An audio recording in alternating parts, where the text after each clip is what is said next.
this world, changing your mindset. Politics is the duty of everyone. And when people who need to get into politics don't, they get ruled by riffraffs. Good to have you today on another edition of This World. It's my pleasure to have you join us today. Let's go for a quick break, and when we return, we'll continue. Don't get away, we'll be right back. This world, changing your mindset.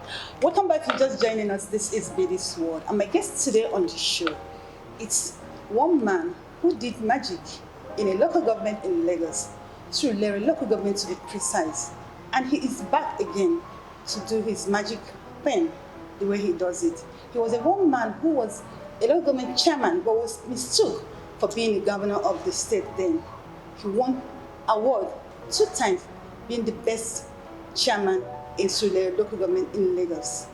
Join me to welcome today on the show Honorable Hakeem Dickson Onikoyi, the Gubernatorial candidate of Accord Party come 2023 governorship election in Lagos State.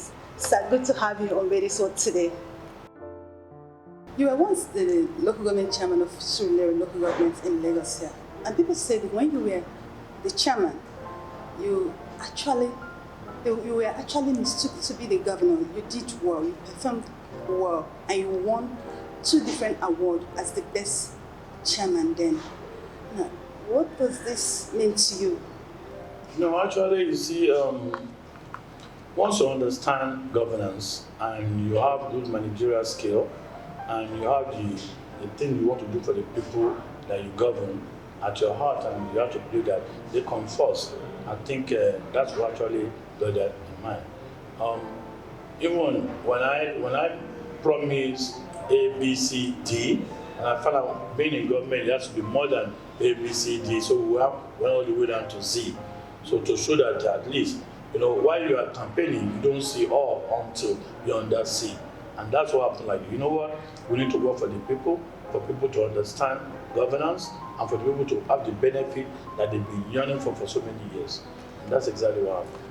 You are about taking power in Lagos State. Now my question is this: how ready and prepared are you to take over power in Lagos State? Remember, Lagos State. First of all, what does it take for somebody to contest to be the governor or the president? Look at Wike, look at people who are governors. What takes them?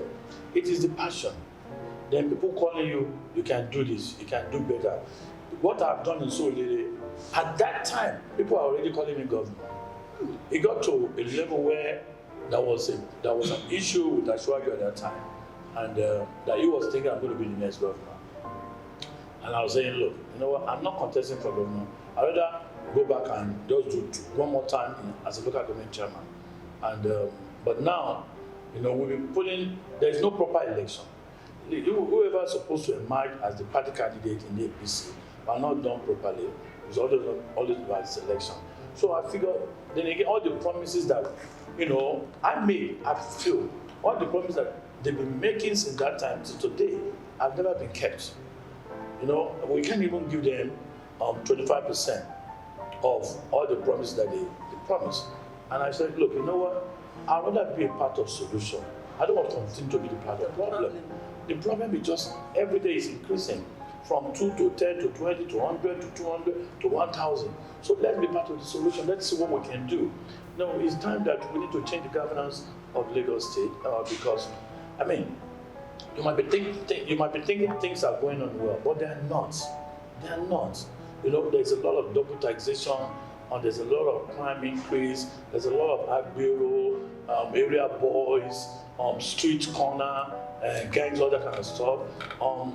But actually, the amount of money we declare for our budget, do we actually see that benefit everywhere? I don't think so. Now, in one of your statements, you say that it's time for Lagosians to take over their states. Now, other Yorubas from the 6th state in the region said that as long as you're a Yoruba person and you're in Lagos, you have rights in this Lagos as the owner of Lagos, and you have right to do anything you want, and you get away with it. So, how do you intend to explain this? Hey, you want to be a leader, you have to be a leader of all. First thing is, there's no reform for that. They are the owners of It Lagos. must That's stop. how people See, see that's it. no, they can't be. They are not landowners. We are the landowners of Lagos State. They come from different states. They need to go back to their state. That's just the key thing. You see, you want to make Lagos to be a smart city. But where in the world do you see Agbero? I don't know. I've been to England, I've been to US, I've been to Canada, I've been to almost everywhere in Europe, including Asia. I was in Singapore, I was in South Africa. I never saw such a thing. So if you can't walk, go and farm. You can't farm, go and do something else. But if you do something stupid, we'll get you and we'll punish you. But we don't want that Agbero in Lagos, period. Now, talking about taking over Lagos, the gubernatorial candidate from PDP, Labour Party, and you, they are all Lagosians. How ready are you people to actually wrestle out the state out of the hands of those you say they are not Lagosians? Taking over power is the easiest thing for anybody to just be popular, know people. I'm a mobilizer. I'm very honest. I'm trustworthy. I'm a Democrat. I know a lot of people that they are all complaining. When it talks about, family and friends, they are there. I hear people. These are part of characteristics of somebody that can be elected. And again, look at the current situation we find ourselves, where things are not done properly. We still have flood. We have, a lot of healthcare issues. We have bad roads. We have traffic on daily and constant basis. I wonder how long it's going to take you yourself to get here. You have to look at all those things and you know what? This is not the Lagos that we grew up with. Even as long as government is going to be increasing the population of the people, then they need to okay, what is our plan? How do we mitigate that so that everybody in Lagos can have the benefit of whatever they come here for? People travel to America and they have a plan 10 years ahead of, okay, we want to increase the population. So Canada is asking people to come to Canada, and they're adding them to population. But they've already made plans as to what are they going to stay, where those people going to stay, how the traffic is going to be like, how the workforce is going to be like, what is the amount of money we're collecting, salary, all those things. But here is nothing. And those are things I want to start doing by the time we get to the office. Not only popularity itself, but having the managerial skill to be able to say, look, you know what, I'm going to handle this state properly. I'm going to make everybody to feel like they're in Lagos and the New York of Africa. Talking about popularity, when we wrote on our page that we were coming to have an interview with you, one man, his name is Yeni, he wrote, he said, Oga Hakeem is a nice man. When he was the chairman of Liberate Local Government, if he becomes the governor of Lagos State, everybody will enjoy, and Lagos will become a nice state. How do you react to this statement or text message? Well, you have to understand one thing is about finance. Finance is an obstacle when it comes to politics. But I want to prove to the entire Lagosian that you don't have to have money to win an election. You have to just be out there, convince people, tell them about your new programs, and and let them know what the current government is doing to them that is not fair. See what happened in Hensas, people were killed. You know that point. Why do a whole governor have to call the military to come and handle a situation like that and kept quiet and lie to the face of people? I don't have to have that kind of money. But as I said, people will come out this time and say they are fed up and they are ready to take the mandate away from the APC and give it to me. Because I've been part of APC, you have to remember. I was a member of AD, I was a member of AC, from AC to ACN, ACN to APC. But the point is, as I said, I don't want to be part of the problem. I want to be part of the solution so that people will be able to see. And again, what I've done in Surulere will speak more volume for me.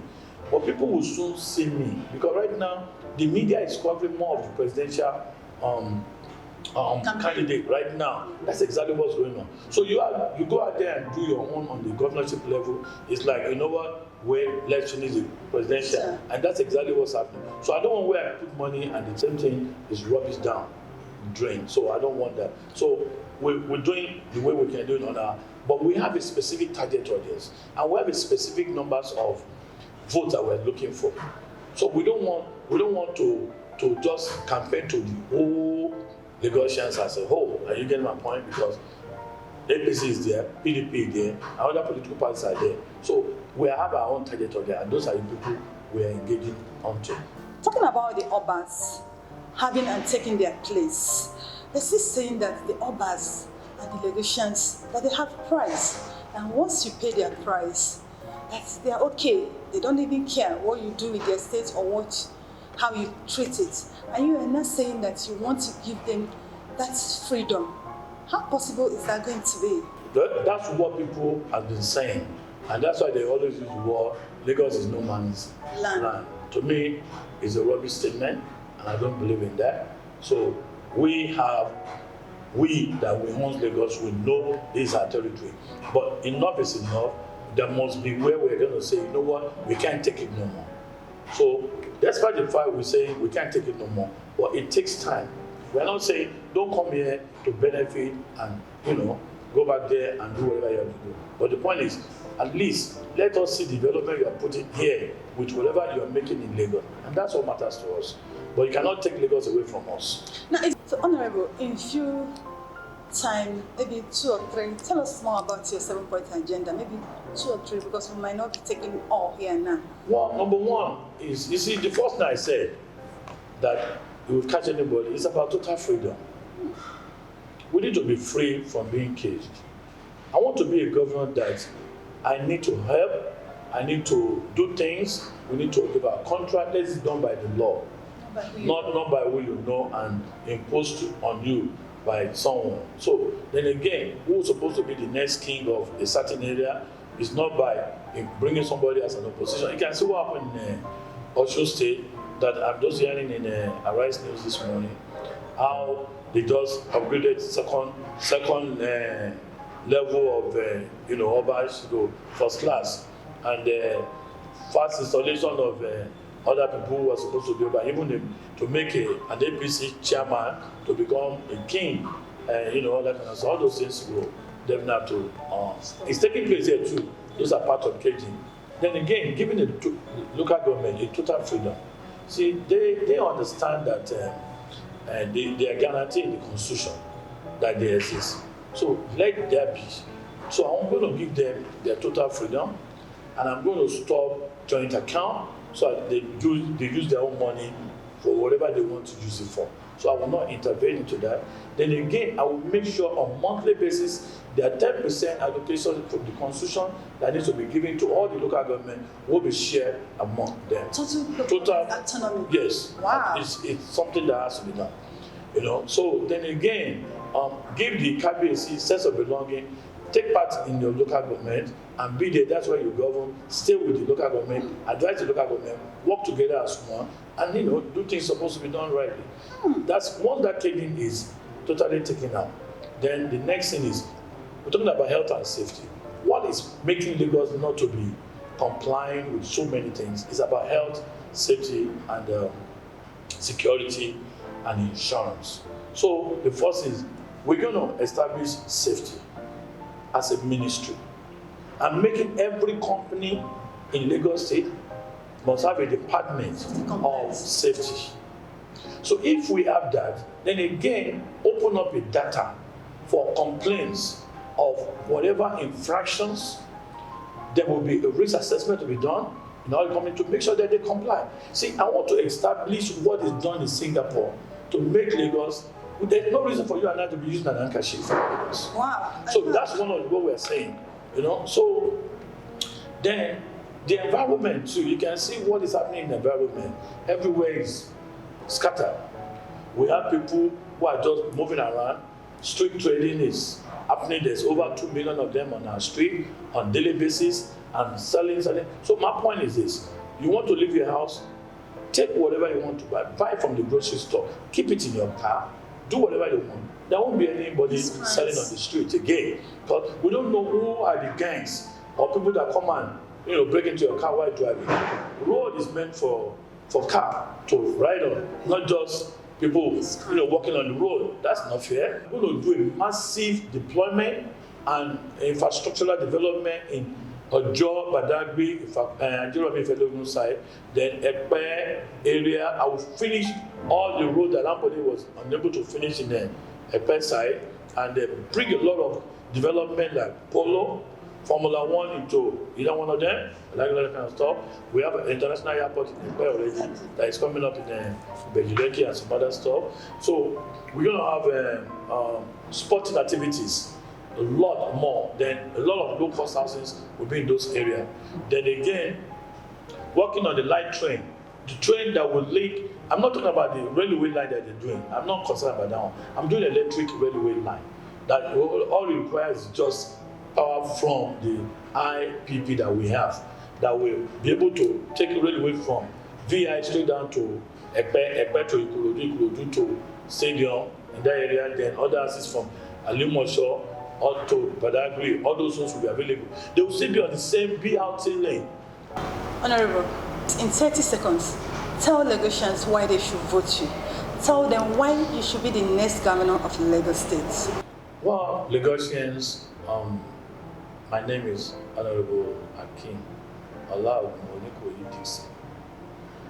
I want what I've done in Surulere to speak that volume for me. I want you to have that trust in me. When I was in Surulere, I did more than I promised. And if I become the governor of Lagos State, I will do much more. I will make sure whatever idea we collected, taxes, levies, penalties, and federal allocation, all we use for your benefit. I will not cage you. I will not force anything on you. I will give you total freedom when it comes to local government itself, total autonomy. But you have to understand one thing, that you need to put me in. All you have to do is the first vote on the ballot is a call. You can't find my name on the ballot paper. It has to be the party, and that is the party is a call. We might not have the kind of volume of cash, whatever to give you, but you see, this time, don't allow money to take control of your destiny. Let your finger take control of your destiny, because you can trust that person. You can believe in that person and can be able to achieve things. All this suffering that you're going through will not happen again. Number one, the schools will be totally renovated. Traffic will automatically go down. Then I will increase salary of everybody in Lagos State. The minimum I'm planning for as a minimum salary is not 30,000 in Lagos, it is 50,000 naira. And that means 50,000 naira after tax. So minimum you have to collect, you cannot collect 49,000 plus. It has to be 50,000 naira if that's the minimum. So that is all my game on this. Then again, please, if you're on our road and you are destroying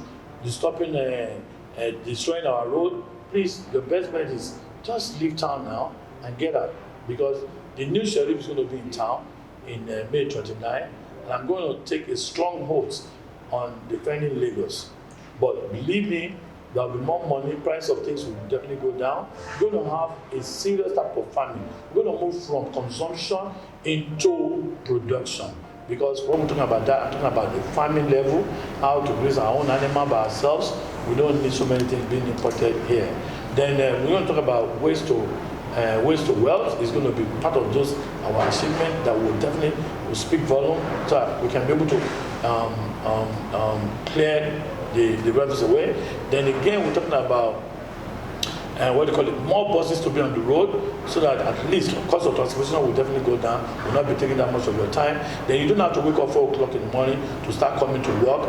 I mean, just calculate far less than that. I will be planning on 30 minutes journey from your place of living to your point of work or destination. So the environment will be better. There will be jetty in almost every corner of Lagos, so that you won't have to take the bus, you'll be able to take the boat. Because that jetty is very, very key. We're going to develop that one a lot, So then you don't have to come down to Alausa. Everything will be in your area, as we call it. We'll bring Alausa into all the senatorial area of Lagos, so that then again, data will be now available. Data is the key. The youth, you are 100% carried along. Women, you are 100% carried along. As a matter of fact, there will be more women in our administration, both youth and adults, and there will be the less privileged people. I don't know whether it's the right thing to say, but they will be fully carried along and train more. A lot of train and retrain will happen. Going to seminar, workshop, all those things will be part of our governance, so that at least we want to make sure that this becomes a smart city. Honorable, we wish you all the best. We pray that Lagosians will see between the lines, because having listened to you now, I must tell you, you know what you're doing. From what people have said, you're a good man, you did perform well when you were chairman of Liberate local government, and they even have said it that if you become governor, that you will do better. So I wish you all the best. We in Bedisworo wish you all the best. Wow, that's much will be taken today on Bedisworo Show. If you've missed this interview, you can watch it online on www.bedisworo.tv. Remember, subscribe to our YouTube channel, like and share with your friends and well-wishers. Our guest today has been Honorable Hakeem Dickson Onikoye, gubernatorial candidate of Accord Party, come 2023 governorship election in Lagos State. Remember, keep love alive. We love you.